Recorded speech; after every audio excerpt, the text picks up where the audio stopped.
নমস্কার, দেখছেন জি 24 ঘন্টা খেলার খবর নিয়ে শুরু করছি স্পোর্টস 24। আপনাদের সঙ্গে রয়েছে আমি শুক্লা। আর শুরুতেই দেখে নেব ফুটবলের খবর নিয়ে আমাদের বিশেষ সেগমেন্ট গোল কিকে।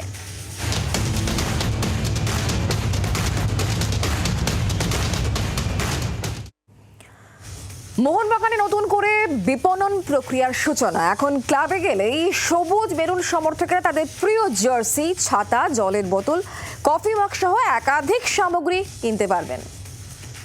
মোহনবাগান ক্লাবে মার্চেন্ডাইজিং ব্যবস্থা অর্থাৎ ক্লাবের সামগ্রী স্মারক বিক্রির পরিকল্পনা নিয়ে কার্যকর সমিতির বৈঠক ছিল বুধবার, যেখানে হাজির ছিলেন প্রাক্তন ফুটবলার সহ কর্মসমিতির সব সদস্যরা।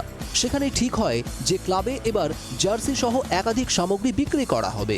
এমনকি শীতকালে বিভিন্ন স্কুলের বাচ্চাদের নিয়ে ক্লাব পরিদর্শনের ব্যবস্থা করা হচ্ছে।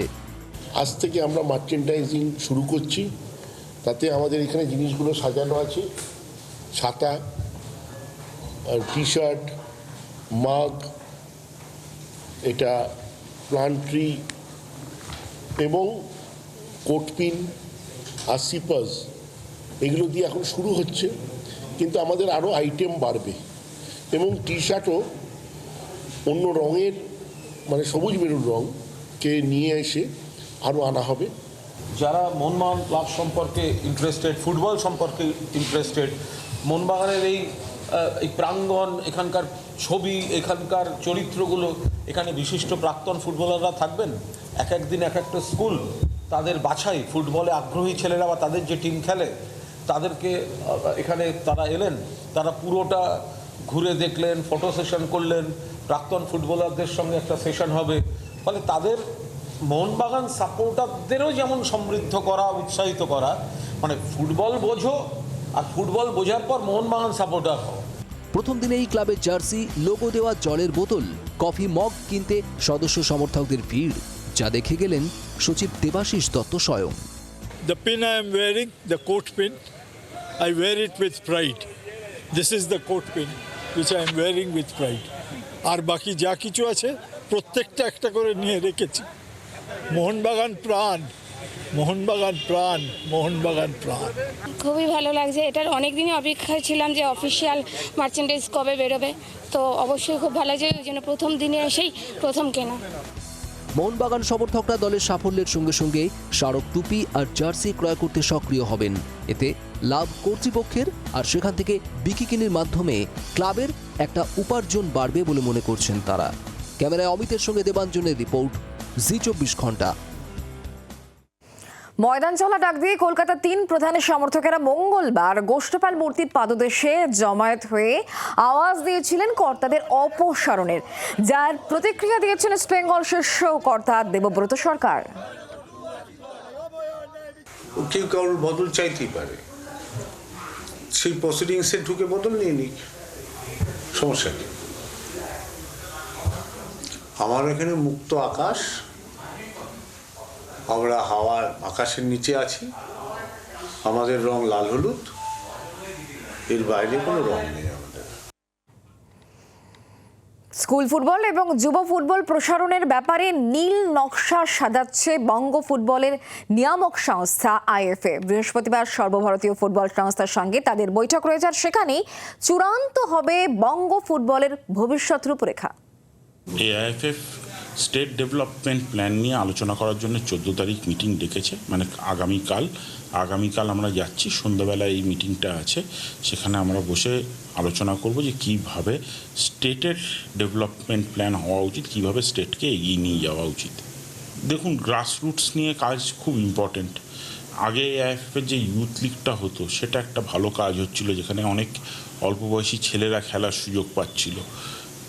এছাড়া একাডেমি নিয়ে আমরা আলোচনা করব, কিভাবে যদি এখানে এআইএফএফ কিছু করতে পারে আমাদের বাচ্চাদের এগিয়ে নিয়ে যাওয়ার জন্য। কারণ আগামী প্রজন্মকে যদি আমরা তৈরি না করি, তাহলে আগামী দিনে কিন্তু প্লেয়ার থাকবে না। স্কুল ফুটবল নিয়ে আমাদের আলোচনা চলছে, আমাদের কমিটির অলরেডি একটা মিটিং হয়ে গেছে, আরও কিছু মিটিং হওয়ার কথা আছে। আমরা এই বছর থেকে স্কুল ফুটবলটাও চালু করার প্ল্যান করছি। এবার ক্রিকেটের খবর দেখব প্যাভিলিয়ন এন্ডে।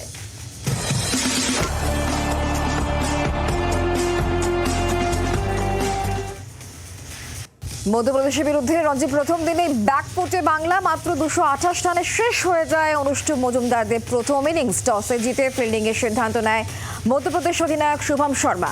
গত ম্যাচে দুর্দান্ত ব্যাটিং করেছিল বাংলা, কিন্তু এদিন প্রথম ইনিংসে ব্যর্থ হয় লক্ষ্মীরতনের ছেলেরা।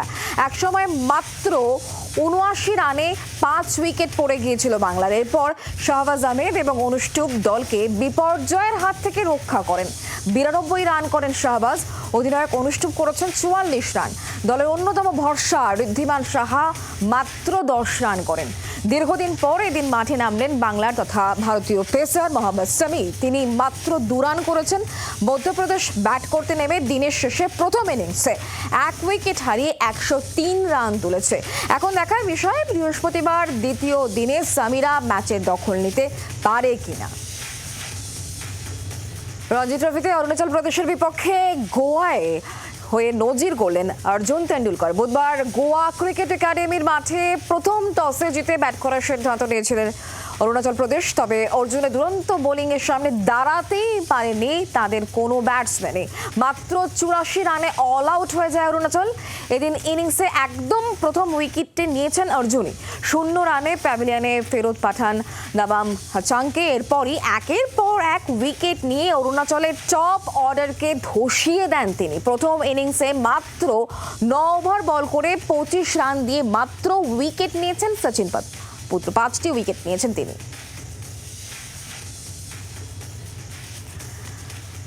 আইপিএলে গুজরাট টাইটান্সের ব্যাটিং এবং সহকারী কোচ হিসাবে নিযুক্ত করা হলো প্রাক্তন ভারতীয় উইকেট কিপার ব্যাটার পার্থিব প্যাটেলকে।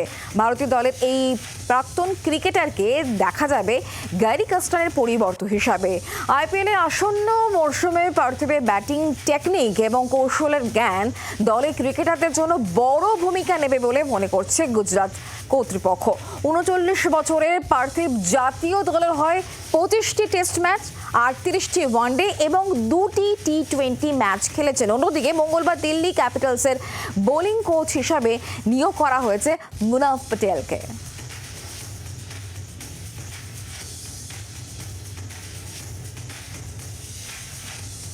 স্পোর্টস 24 আজ এখানে শেষ করছি। তবে অন্যান্য সব খবরের জন্য দেখতে থাকুন জি 24 ঘন্টা। বাংলার আওয়াজ, বাঙালির আবেগ, জি 24 ঘন্টা।